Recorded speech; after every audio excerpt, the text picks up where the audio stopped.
इस क्वेश्चन में हमें क्या बोल रहा है कि एक ऑब्जेक्ट है जिसका मास 5 kg है, उसको हमने प्रोजेक्ट किया with the velocity 20 metre per second और angle 60 degree to the horizontal. Okay, highest point पे, जब वो हाईएस्ट पॉइंट पे पहुंचेगा तो at highest point of its path the projectile explodes, projectile जो क्या होता है एक्सप्लोड हो जाता है, मतलब जो ऑब्जेक्ट है वो फट जाता है और दो हिस्सों में बंट जाता है। एक हिस्सा जिसका मास है 1 kg और दूसरा हिस्सा जिसका मास है 4 kg। उसके बाद the fragments separate horizontally after the explosion, तो वो दोनों के दोनों जो फ्रेगमेंट्स है वो हॉरिजॉन्टली ही वेलोसिटी गेन करते हैं। विच रिलीजेस इंटरनल एनर्जी, यहाँ से क्या होता है जो मास है उसकी इंटरनल एनर्जी रिलीज होती है सच दैट जो काइनेटिक एनर्जी है सिस्टम की हाईएस्ट पॉइंट पे वो डबल हो जाती है। हमें कैलकुलेट करना है separation between the two fragments, जो वो दो हिस्से हैं जब वो ग्राउंड पे पहुंचेंगे। ओके, तो थोड़ा लेंथी क्वेश्चन है, साथ साथ समझते रहना है ताकि आगे जाके दिक्कत ना आए। तो इनिशियली हमने ए पॉइंट से उस पार्टिकल को प्रोजेक्ट किया with an angle of 60 degree of horizontal और स्पीड कितनी थी 20 metre per second. Highest point पे उसके पास सिर्फ हॉरिजॉन्टल कंपोनेंट बचेगा, राइट। वर्टिकल कंपोनेंट क्या हो जाएगा वेलोसिटी का, 0 हो जाएगा हाईएस्ट पॉइंट पे। और लेट्स से ये हाइट है h और हाईएस्ट पॉइंट है मेरा पॉइंट b। तो सबसे पहले तो अगर मैं कैलकुलेट करूं h और v की वैल्यू, तो इनिशियली अगर मैं देखूं मेरा हॉरिजॉन्टल कंपोनेंट कितना था 20 cos 60, राइट। cos 60 होता है हाफ, सो 20/2 कितना हो जाएगा 10 मीटर पर सेकेंड, राइट। और इनिशियली मेरी जो y में वेलोसिटी थी, इनिशियली y में वेलोसिटी कितनी हो जाएगी 20 sin 60, right.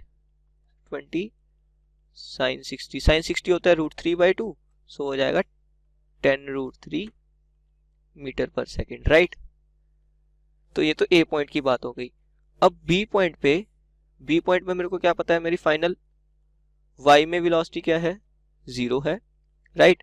Displacement in y direction कितना है h है। और मेरे को क्या पता है मेरी एक्सेलरेशन जो है, एक्सेलरेशन कितनी है नीचे की तरफ g, right. Acceleration in y direction क्या है -g। और मेरे को क्या पता है अगर मैं x डायरेक्शन की बात करूं, x डायरेक्शन में फाइनल वेलोसिटी है v, राइट। एक्सेलरेशन x में 0 है। ओके, तो यहां से अगर मैं कैलकुलेट करूं तो सबसे पहले तो अगर मैं y direction v square minus u square equal to 2as use करता हूं, so vy square minus uy square is equal to 2 into acceleration in y into displacement in y direction, right. So vy square तो 0 हो जाएगा minus uy कितना था 10√3, तो 10√3 का square कितना हो जाएगा 300 is equal to 2 into -g into h, right. So यहाँ से कैंसिल हो जाएगा, सो h कितना आ जाएगा 150/g। ओके, h आ गया। अब x डायरेक्शन में एक्सेलरेशन तो 0 है, राइट। और इनिशियल वेलोसिटी मेरे को पता है x डायरेक्शन में मेरी कितनी है 10 मीटर पर सेकेंड। तो यहाँ पे अगर मैं v equal to u plus at use करता हूँ तो vx is equal to ux plus ax times t। ax 0 है तो vx और ux क्या, ये वाली क्वांटिटी 0 है, राइट। ax इज 0 तो vx और ux इक्वल आ जाएंगे। फाइनली जो v है मेरा वो आ गया 10 मीटर पर सेकेंड, राइट। तो मैंने v कैलकुलेट कर लिया और h कैलकुलेट कर लिया। तो ये तो होगी बिफोर एक्सप्लोजन की बात, राइट। अब आफ्टर एक्सप्लोजन क्या होगा, आफ्टर एक्सप्लोजन इसी b पॉइंट पे मेरे पास दो पार्टिकल मिलेंगे मेरे को। ओके, एक पार्टिकल लेट से इस तरफ जा रहा होगा v1 से और दूसरा पार्टिकल इस तरफ जा रहा होगा v2 से। ओके, लेट से जो v1 है उसको मैं 1 kg मान लेता हूँ, ये जो इस तरफ जा रहा है वो 1 kg वाला मास है और जो इस तरफ जा रहा है वो 4 kg वाला मास है, राइट। क्योंकि सिर्फ इंटरनल फोर्सेस की वजह से एक्सप्लोजन हुआ है, तो अगर मैं मोमेंटम कंजर्व करूं तो मोमेंटम कंजर्व करते हुए इनिशियली मेरे पास मोमेंटम था, सिर्फ एक बॉडी मूव कर रही थी, राइट। और उसका मास था 5, तो इनिशियल मोमेंटम था मेरे पास 5 into v is equal to, finally ये बॉडी मूव कर रही है v1 के साथ और इसका मास है 1, सो 1 इंटू v1 प्लस ये बॉडी मूव कर रही है v2 के साथ पर नेगेटिव डायरेक्शन में, तो उसका मास है 4, तो 4 into minus v2, right. So यहाँ से क्या आ जाएगा 5 into v is equal to v1 minus 4v2 और v की वैल्यू अभी मैंने कैलकुलेट की कितनी आई 10, तो यहाँ से 50 आ जाएगा। तो मेरे पास एक इक्वेशन आ जाएगी v1 minus 4v2 is equal to 50। Okay, so ये तो मेरी मोमेंटम कंजर्वेशन से आ गई इक्वेशन। सेकंड मेरे को क्या दिया है, इंटरनल एनर्जी का काइनेटिक एनर्जी में कन्वर्ट होने के कारण जो फाइनल काइनेटिक एनर्जी है, फाइनल काइनेटिक एनर्जी है वो 2 टाइम्स है इनिशियल काइनेटिक एनर्जी के, right. So final kinetic energy is 2 times initial kinetic energy. Final kinetic energy होगी क्या, हाफ इंटू एक बॉडी मास जिसका है 1, उसकी स्पीड है v1, तो हाफ mv1 स्क्वायर, प्लस दूसरी बॉडी उसका मास है 4 kg और उसकी स्पीड है v2, तो half mv square is equal to 2 times initial kinetic energy कितनी थी, हाफ इंटू बॉडी का मास था 5 और वो मूव कर रही थी v स्पीड से, तो v कितना था 10, सो 10 का स्क्वायर हो जाएगा 100। सो यहाँ से हाफ हाफ हाफ कैंसिल हो जाएगा, सो यहाँ से जाएगा v1 square plus 4 times v2 square is equal to, यहाँ से आ जाएगा 1000। तो ये मेरी सेकंड इक्वेशन आ गई, राइट। सो v1 और v2 में मेरे पास 2 इक्वेशंस आ गई, तो दोनों इक्वेशन को यूज करके मैं v1 और v2 सॉल्व कर सकता हूँ, राइट। तो यहाँ से अगर मैं v1 की वैल्यू कैलकुलेट करूँ, सो v1 आ रहा है मेरा 50 plus 4 times v2, right, it is equal to v1। तो इस इक्वेशन में पुट कर देते हैं v1 की वैल्यू, 50 प्लस 4v2 का whole square plus 4 times v2 square is equal to 1000। तो इस इक्वेशन से v2 सॉल्व करना है, ये क्वाड्रेटिक इक्वेशन बनेगी। 50 का स्क्वायर 2500, 4v2 का square 16v2 square plus 2 times a times b, right, a square plus b square plus 2ab, so 50 into 4 200 into 2 400 v2 plus 4v2 square minus 1000 equal to 0, right. तो यहाँ से अगर मैं add up करता हूँ तो 16 plus 4 20v2 square plus 400 v2, 2500 minus 1000 वो कितना आ जाएगा 1500, सो इक्वल टू 0। सो यहाँ से मैं क्या लिख सकता हूँ, पूरी इक्वेशन को 20 से डिवाइड कर देंगे तो आ जाएगा v2 square plus 20v2 plus 75 equal to 0। यहाँ से v2 स्क्वायर इसको मैं लिख सकता हूँ 5v2 plus 15v2 plus 75 equal to 0। यहाँ से v2 common, v2 plus 5, right, यहाँ से 15 common, v2 plus 5 equal to 0, right. तो v2 कॉमन ले लिया इन दोनों में से, सो यहाँ पे बचा v2 प्लस 5, इन दोनों में से 15 कॉमन, सो v2 प्लस 5। अब इन दोनों में से v2 plus 5 common, so v2 plus 5 into v2 plus 15 is equal to 0। So यहाँ से v2 की 2 पॉसिबल वैल्यूज आ गई, v2 इज इक्वल टू -5 और v2 is equal to -15, right, ये 2 वैल्यूज आ गई। अब मेरे पास जो फर्स्ट इक्वेशन थी, मेरी फर्स्ट इक्वेशन क्या थी, v1 minus 4v2 is equal to 50, right. तो यहां से अगर मैं v2 की वैल्यू यहाँ पे -5 पुट करता हूं तो मेरे पास क्या आ जाएगा, v1 minus 4 into -5 equal to 50। So यहाँ से मेरे पास v1 आ जाएगा, ये हो जाएगा 20, उधर जाके -20, सो v1 आ गया 30 मीटर पर सेकेंड। आइदर यहाँ पे मैं क्या कर सकता हूँ, अगर यहाँ पे मैं v2 की वैल्यू -15 पुट करता हूँ तो यहाँ पे आएगा मेरे पास 15, v1 minus 4 into -15 is equal to 50, right.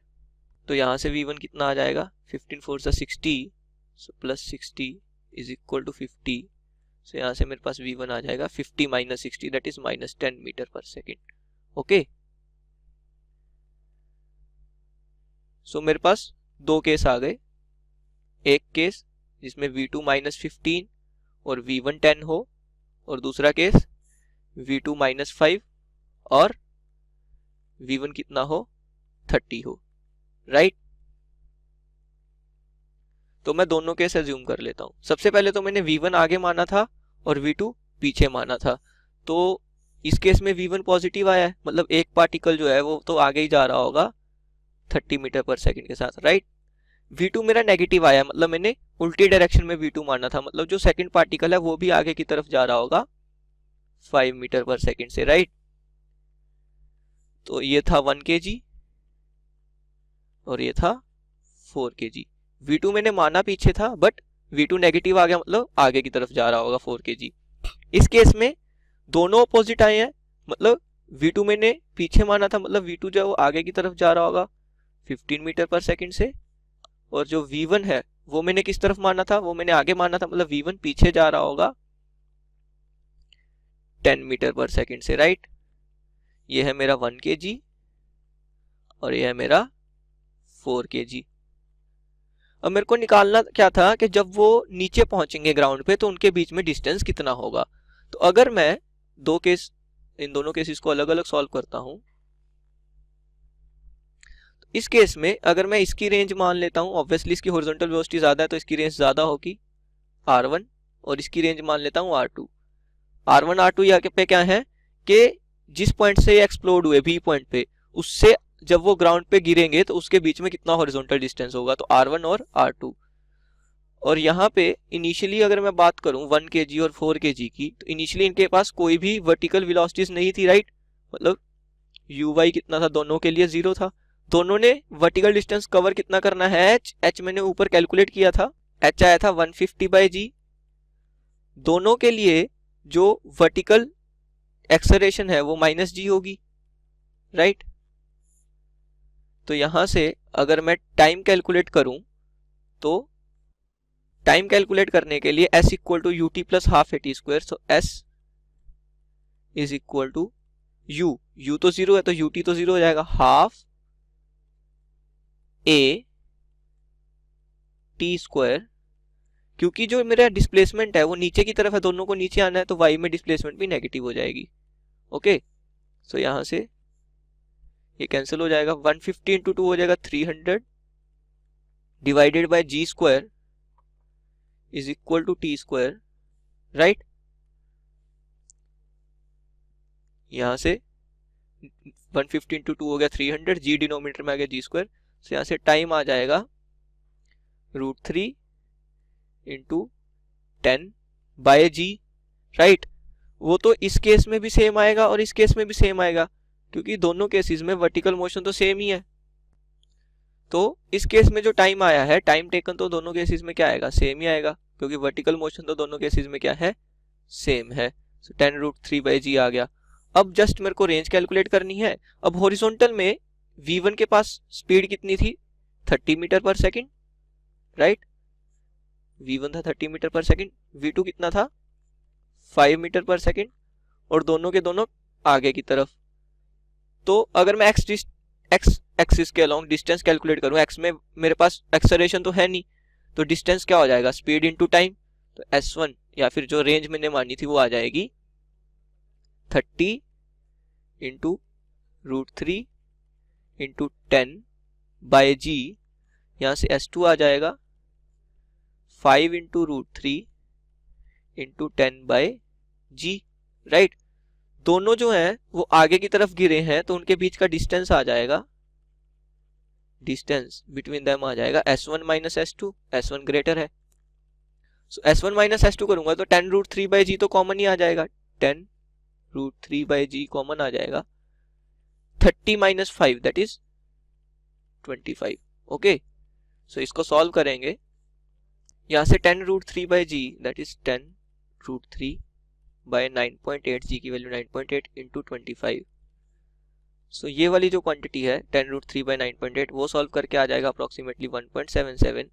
इसको 25 से मल्टीप्लाई कर देंगे तो फाइनली उन दोनों के बीच का मेरा जो डिस्टेंस आ जाएगा वो आ जाएगा 44.25 मीटर। ओके, सो ये आ गया मेरा उनके बीच का डिस्टेंस जब वो ग्राउंड को स्ट्राइक करेंगे। अब अगर मैं सेकंड केस जो था उसको लेके चलता हूं, तो उसमें भी मैंने टाइम तो कैलकुलेट कर ही लिया था, राइट। उसमें जो v2 था वो आगे की तरफ था 15 मीटर पर सेकंड, और जो v1 था वो पीछे की तरफ था, कितना था 10 मीटर पर सेकंड, राइट। सो यहां से भी अगर मैं s2 कैलकुलेट करता हूं तो वो आएगा 15 इंटू टी, क्योंकि x में तो एक्सेलरेशन है ही नहीं, तो distance is equal to speed into time, और इसका जो s1 जो कि रेंज है वो आएगी 10 इंटू टी, राइट। बट अब s2 आगे की तरफ जा रहा है, s1 पीछे की तरफ जा रहा है, तो उनके बीच का डिस्टेंस क्या हो जाएगा इस केस में? इस केस में डिस्टेंस हो जाएगा s1 प्लस s2, राइट, क्योंकि s1 जो है वो पीछे की तरफ है, s2 जो है वो आगे की तरफ है, तो उनके बीच में अगर मैं डिस्टेंस देखूंगा तो s1 प्लस s2 हो जाएगा, which is equal to 15t plus 10t, that is equal to 25t। Now same ही आ जाएगा, t की वैल्यू मैंने कैलकुलेट की थी 10√3/g। अब इसको सॉल्व करके आया था 1.77, so 25 into 1.77 which is same as 44.25 metre. तो दोनों केस में पार्टिकल के बीच का डिस्टेंस कितना आ रहा है? 44.25 मीटर। तो ये ध्यान रखना है कि जब उन्होंने क्वेश्चन में पूछा था कि वेलोसिटीज क्या क्या होंगी, तो वेलोसिटीज के दो केस बन सकते हैं। पहला केस, एक पार्टिकल आगे की तरफ जा रहा है 15 मीटर पर सेकंड से और एक पार्टिकल पीछे की तरफ 10 मीटर पर सेकंड से, और सेकंड केस, दोनों पार्टिकल आगे की तरफ जा रहे हैं विद वेलोसिटी 30 एंड 5, बट दोनों केसेस में उनके बीच का डिस्टेंस कितना आएगा? 44.25 metre. Thank you. Hello students, question में दिया गया simple pendulum is suspended from a peg on a vertical wall. The pendulum is pulled away from the wall to a horizontal position and releases as shown in figure. The ball hits the wall. The coefficient of restitution is 1 by root 2. What is the minimum number of collisions after which the amplitude of oscillation becomes less than 60 degree? तो देखो सीधा सा case ये है कि यहाँ पर हमारे पास ये बॉब है, इसको क्या कर रहे हैं हम, इसको हम यहाँ इससे टकरा रहा है और इसकी वजह से क्या हो जा रहा है कि ये कोई वेलोसिटी लॉस कर रहा होगा, फिर वापस आता होगा, फिर यहाँ तक जाता होगा, फिर टकराता होगा, फिर वो फाइनली उसकी कुछ ऐसी वेलोसिटी हो जाती है यहाँ से टकराने के बाद कि वो 60 डिग्री तक ही पहुँच पाता है। यानी कि जो टोटल एनर्जी होती है इस पॉइंट पर, काइनेटिक एनर्जी, वो इतनी होती है कि वो सिर्फ इतना डिस्टेंस ही चल सकता है। ठीक है, अगर ये एल है तो ये एल कॉस थीटा यानी कि l/2 60 डिग्री l/2, तो ये भी l/2 होगा। तो हमें कि ये पता कर लें कि यहाँ पर कितनी वेलोसिटी होगी ये यहाँ तक पहुँच जाए, तो mg l/2 must be equals to half mv², we get cancel, तो v की वैल्यू कितनी आ गई? √gl। तो अगर √gl इसके पास वेलोसिटी हो इस पॉइंट पर तब ये यहाँ तक पहुँच पाएगा। ठीक है, अभी क्या बोला गया है कि द पेंडुलम, अभी ये क्या है कि अभी ये बॉब यहाँ पर जा रहा है, तो v इनिशियल अभी कितनी इसके पास 0 है, बट क्योंकि जब बॉब पहली बार नीचे आएगा तो उसके पास जो वेलोसिटी होगी वो हाफ जो mgl loss in potential energy होगा इसकी वजह से होगी। तो यहाँ पर से जो v की वैल्यू कितनी आ जाएगी? √2gl।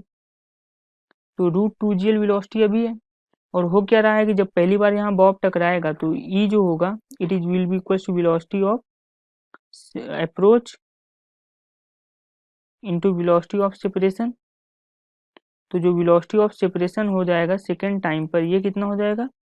v अप्रोच बाई √2, यानी कि for your collision √2 times velocity कम हो जाएगी, यानी कि v इंटू 1 बाई √2 की power number of collision n, it must be equals to the final velocity of this, यानी कि इसको √2 टाइम्स कितनी बार कम हो जाए किसके बराबर हो जाए, तो हमने सेम फॉर्मूला यहाँ पर यूज कर लिया।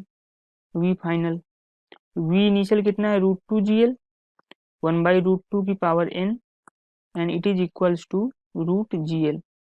तो gl will get cancel and 1 by √2 की power n will be equals to 1 by √2। तो फ्रॉम हेयर n की वैल्यू कितनी आ गई? 1। यानी जैसे ही पहला कोलिजन होगा इसकी वेलोसिटी √gl ही हो जाएगी, और मिनिमम एक कोलिजन के बाद ही ये पार्टिकल इससे ऊपर नहीं जा पाएगा 60 डिग्री के। तो यहाँ पर ये पूछा है कि after which what is the minimum number of collision after which the amplitude of oscillation becomes less than 60 degree. तो पहले कोलिजन में तो 60 डिग्री तक पहुंच जाएगा, बट जैसे ही दूसरा कोलिजन होगा तो क्या होगा कि वो 60 डिग्री तक नहीं पहुंच पाएगा। हेंस आंसर कितना होगा हमारा? n+1 which is equals to 2। तो आई होप आपको समझ में आया होगा। Thank you so much. इस प्रॉब्लम में हमको 3 पार्टिकल दे रखे हैं A, B एंड C, तीनों ही इक्वल मासेस के हैं। जो कि मूव कर रहे हैं विद वेलोसिटी v। तो सबकी वेलोसिटी क्या है, तो velocity of a is equal to velocity of b is equal to velocity of a which is equal to c। ठीक है, ये सभी a b c मूव कर रहे हैं toward the centroid of the equilateral triangle ABC। ठीक है, now होता क्या है, ये सभी के सभी तीनों पार्टिकल सेंट्रॉइड पे कोलाइड करते हैं। अब कोलाइड के बाद ये हमें गिवन है कि A कम्स टू रेस्ट, तो V dash A is equal to 0 और B क्या है, B हमारा रिट्रेस कर रहा है अपना पाथ को, तो V B dash is equal to V negative of V, मतलब कि वो अपने पाथ को रिट्रेस कर रहा है, मतलब अपोजिट डायरेक्शन में चला जाएगा। अब हमें क्या करना है, वेलोसिटी ऑफ C बतानी है। तो अगर हम फिगर को ध्यान से देखें तो ये एक सिमेट्रिकल फिगर है, तो बाय सिमेट्री हमारा जो मोमेंटम था, मतलब कि P इनिशियल मोमेंटम था, वो 0 था। ठीक है, तो हमारा क्योंकि कोई एक्सटर्नल फोर्स यहाँ पे अप्लाई नहीं हो रहा है, तो जो फाइनल मोमेंटम होना चाहिए वो भी क्या होना चाहिए, 0 होना चाहिए। तो momentum of A, final momentum of A वो क्या है, 0, क्योंकि वेलोसिटी हमारी 0 हो गई है। ठीक है, और हमारा जो मोमेंटम होगा B पार्टिकल का फाइनल मोमेंटम वो होगा सम m इंटू V। ठीक है, तो किस डायरेक्शन में होगा, इस डायरेक्शन में होगा। अब इसको कैंसिल करने के लिए C को कहाँ मूव करना पड़ेगा, इसके जस्ट अपोजिट मूव करना पड़ेगा। ठीक है, तो हमारा जो मोमेंटम होगा वो होगा मास इनटू v। ठीक है, विद द वेलोसिटी v, क्योंकि b हमारा क्या है, v वेलोसिटी से जा रहा है, तो v वेलोसिटी से जा रहा है, तो हमारा जो velocity of c after collision क्या होगा, v होगा, which is opposite to that of b।